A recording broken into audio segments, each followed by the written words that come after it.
ঈদের আগে যেভাবে সুপার মোডটা অন করে অনেক স্পিডে কাজগুলো করে নিলাম। এটাই আজকে আপনাদের মাঝে শেয়ার করব কিভাবে সহজে আমি ঈদের আগে কাজগুলো করে থাকি। ঈদের আগে বা পরে যেকোনো সময়ও আমি যখন ১৫ দিনে ২০ দিনে যখন বাসাটা ধরি তখন মানে ফার্নিচারগুলো এখান থেকে ওইখানে, ওইখান থেকে ওইখানে আমি শুধু ফার্নিচার চেঞ্জ করি। এখান থেকে এখানে আনি, জায়গা চেঞ্জ করি আরকি। তো হ্যালো ভিউয়ার্স, আসসালামু আলাইকুম। সবাই কেমন আছেন? নিশ্চয়ই অনেক, অনেক ভালো আছেন। আমি জারিন সিলেট থেকে আবার সুন্দর আরেকটি ভিডিও নিয়ে আপনাদের মাঝে হাজির হয়ে গেলাম।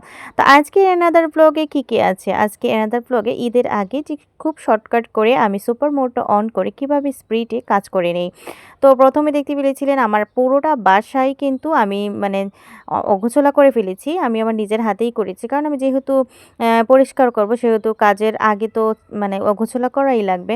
তো এখানে আমি কিছু ইয়ে রাখি, যেমন স্টোর রুম এটাতে আমি বেশি কিছু রাখি না। এখানে আমি ওষুধপত্রে যা আছে আমার প্রয়োজনীয় এগুলো রাখি। বাচ্চাদের বই খাতা পুরনো এগুলো এখানে রাখি একটা ব্যাগের ভিতরে। আর এখানে তেমন একটা কিছু রাখা হয় না। আর হচ্ছে এর উপরে হচ্ছে স্টোর রুমের উপরে হচ্ছে আমার অনেকগুলো বাসনপত্র, যেমন আ মানে বড়, বড় হাঁড়ি পাতিল এগুলো রাখা। যাই হোক, কথা বলতে, বলতে এই ছোট টেবিলটা মুছে নিয়েছি। এখন আমি ওয়ারড্রোবের উপরটা পরিষ্কার করব। আর ওয়ারড্রোবের উপর পরিষ্কার করিনি। আমি প্রায় টানা ২ সপ্তাহ হয়ে গিয়েছে। কারণ আমি বলেছি ঈদের আগে বাসাটা ধরবো। যেহেতু আমি সাপ্তাহিক কাজ করি, যেমন সপ্তাহে কিন্তু এই কাজগুলো করে থাকি। এগুলো কিন্তু আমি ২ সপ্তাহে করেছি কারণ ঈদের জন্য। যেহেতু ঈদ সামনে সেহেতু আমি কিন্তু এই কাজগুলো করে নিয়েছি। সুপার মোডটা অন করে দিয়েছি, দেখতেই পারতেছেন। আর খুব স্পিডে রান্নাবান্নাও শেষ করে নিচ্ছি। তো আমি খালাও এসে গেছেন। খালা কিন্তু আমাকে প্রতিবারই হেল্প করেন। তো এখানে কিন্তু এই যে বাসনের র্যাকটা আমি কিন্তু পরিষ্কার করে নিয়েছি। এখন আবার অনেক আপুরা বলবেন যে এই যে বাসন ধোয়ার পরে যে বাসনের পানিটা কিন্তু এই যে হলুদ মরিচ বা দুধ চিনি ইয়ের বক্সের উপর পড়বে কিনা। আসলে পানিটা শুকিয়ে তারপর কিন্তু আমি এখানে প্লেট বাসন এগুলো রাখি। আর আমি প্লেট বাসন এখানে কমিয়ে দিয়েছি। এই সব প্লেট বাসন আমি কিন্তু আমি ক্যাবিনেটে রেখেছি। আর এই তো কিছুটা যেগুলো সংসারের প্রয়োজনীয় যাবতীয় জিনিস এখানে রাখার চেষ্টা করেছি। আর এদিকে ফ্রিজে ছোট ফ্রিজটা পরিষ্কার করা হয়েছে, ছোট ফ্রিজটা মানে ধোয়া হয়েছে। খালা কিন্তু ধুয়ে নিয়েছেন অলরেডি। আর আমি এদিকে কিন্তু খুব সুন্দর করে রান্নাবান্না করতেছি। আর আমার ছোট মেয়ে কিন্তু ঢেঁড়স পছন্দ করে, তাই ভাবলাম আজকে একটু ঢেঁড়স রান্না করি। ঢেঁড়স দিয়ে ছোট চিংড়ি দিয়ে রান্না করে নিচ্ছি। আর এই রেসিপিটা আমার কাছে অনেক ভালো লাগে। আমার কাছে খুবই মানে জনপ্রিয় এই রেসিপিটা। আর আমার হাজব্যান্ডও অনেক পছন্দ করেন। এদিকে বড় ফ্রিজটা কিন্তু খালা পরিষ্কার করতেছেন। এদিকে দেখেন বড় ফ্রিজের আমার বাসনপত্র কতগুলো বের হয়েছে। এগুলো সব কিন্তু খালা মানে ধোয়া মোছা করবেন, পরিষ্কার করবেন। তার সাথে তো আমিও কাজের মানুষের মতো লেগেই আছি, কাজ করতেছি। তো এদিকে রান্নাবান্না শেষ করছি। এখন আমি বিছানাটা ঝাড়ু দেব। আর খালা যেহেতু নিচটা পরিষ্কার করবেন, নিচটা ঝাড়ু দিবেন। তো এই হেতুক আমি বিছানার কোনা এবং সবকিছু ঝেড়ে পরিষ্কার করে দিচ্ছি। এবং বিছানার যে চিপার দিকে কিন্তু অনেক ঘানু-টানু এগুলো ময়লা থাকে, এগুলো পরিষ্কার করে নিচ্ছি। আর ঈদের আগে এভাবেই আপনারা কিন্তু সুপার মোড অন করে কিন্তু কাজ করতে পারেন। কাজটা কিন্তু অনেক কঠিন না, আর আবার কঠিনও। সংসারের কাজ কোনোটাই কিন্তু ছোট না, অনেক, অনেক বড়। সংসারের কাজগুলো যে বেলা মানে যেকোনো সময় যে বেলায় কিন্তু ধরবেন আপনি দেখবেন অনেক ঝামেলা হয়। কারণ যে এই কাজগুলো অনেক মানে সেনসিটিভ কাজ। তো যাই হোক, এখন আমি চাদরটা বিছিয়ে দিচ্ছি। আর এটা আমার সবচেয়ে ফেভারিট একটা চাদর। আর এটা অনেক নতুন, আমি মাত্র একবার বিছিয়েছিলাম। এটা রোজার ঈদে আমি এনেছিলাম। তো যাই হোক, আবার কোরবানি ঈদের জন্য বিছিয়ে দিলাম। যেহেতু কোরবানি ঈদ বৃহস্পতিবারে পড়েছে সেহেতু আমি মঙ্গলবারে কাজগুলো করে নিয়েছি।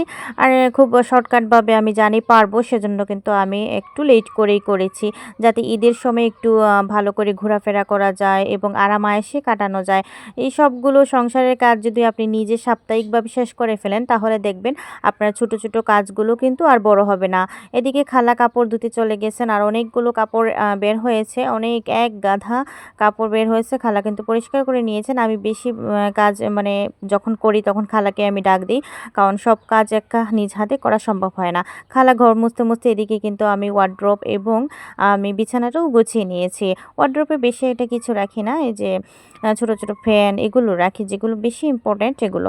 তো বাচ্চারা এদিকে পড়তেছে। আর এদিকে দেখেন কাপড়গুলো ধুয়ে খালা কিন্তু রেখে দিয়েছেন। এখন আমি ড্রয়িং রুমে চলে এসেছি। ড্রয়িং রুমে চাদরটা আমি গতকালকে মানে বিছিয়েছি, সেজন্য আর চেঞ্জ করিনি। এটা পুরোটা ঈদই থাকবে। তো এখানে এখানে আমি ধুলাবালি পড়েছে মানে টি টেবিলের উপরে, ছোট ছোট টি টেবিলের উপরে, এগুলো কিন্তু পরিষ্কার করে নিচ্ছি। তো 2 সপ্তাহের মতো আমি ঘরের কোনো কাজ করিনি সত্যি কথা। কারণ আমি ঈদের জন্যই কাজগুলো রেখে দিয়েছিলাম। এখন রেখে দেওয়ায় অনেকগুলো কাজ হয়ে গিয়েছে। তো এদিকে খালা এসে বলতেছেন যে এখন উনি কী করবেন? তো বললাম যে ফ্রিজের বাসনগুলো আপনি ধুয়ে নিন, আমি এদিকে পরিষ্কার করে আসতেছি।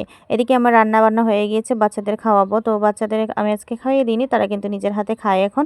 তো যাই হোক, এখন কিন্তু টেবিলটা পরিষ্কার করে দিচ্ছি, কারণ খালা বলতেছেন যে টেবিলটা উনার মানে খুব বেশি প্রয়োজন। তো সেজন্য আমি খুব তাড়াতাড়ি করে কিন্তু ইয়ে করেছি, কারণ উনি কিন্তু বাসন-কোসন এখানেই রাখবেন। আর এদিকে আমি খুব সুন্দর করে কিন্তু ক্যাবিনেটটা মুছে নিয়েছি। ক্যাবিনেটে অনেকগুলো বাসন কিন্তু আমি জায়গা করে নিয়েছি, কারণ এগুলো বাইরে থাকলে কিন্তু অনেক ময়লা হয়ে যায়।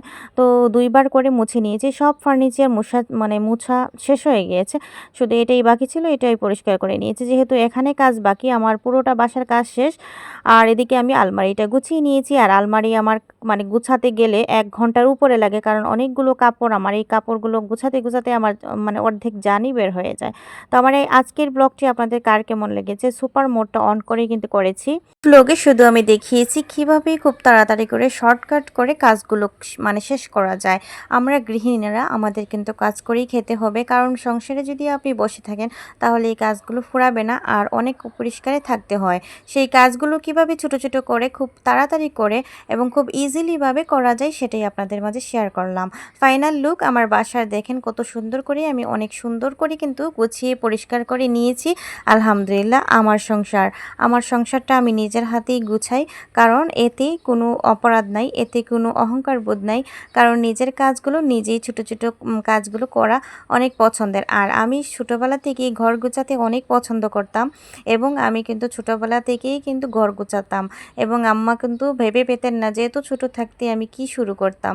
তো এই তো, আর আম্মা খুবই মানে পছন্দ করতেন। আমি সপ্তাহে একদিন ছুটি পেতাম, সেদিনই কিন্তু আমি কাজে লেগে যেতাম। স্কুলের ফাঁকে কিন্তু এই কাজগুলো আমি করতাম বাসার, আম্মাকে করতে দিতাম না। তো আম্মা যখন আবার রান্নাবান্না করতেন, রান্নাবান্নাগুলোও কিন্তু আমি ফলো করতাম। মানে আমি ছোটোবেলা থেকেই পারদর্শী ছিলাম, কারণ এই কাজগুলো তো আমার শিখা লাগবে, কারণ আমি মেয়ে, আমার কাজ তো শিখেই লাগবে, কাজ করাই লাগবে। আজকের এই ব্লগটি আপনাদের কার কেমন লেগেছে অবশ্যই জানাবেন।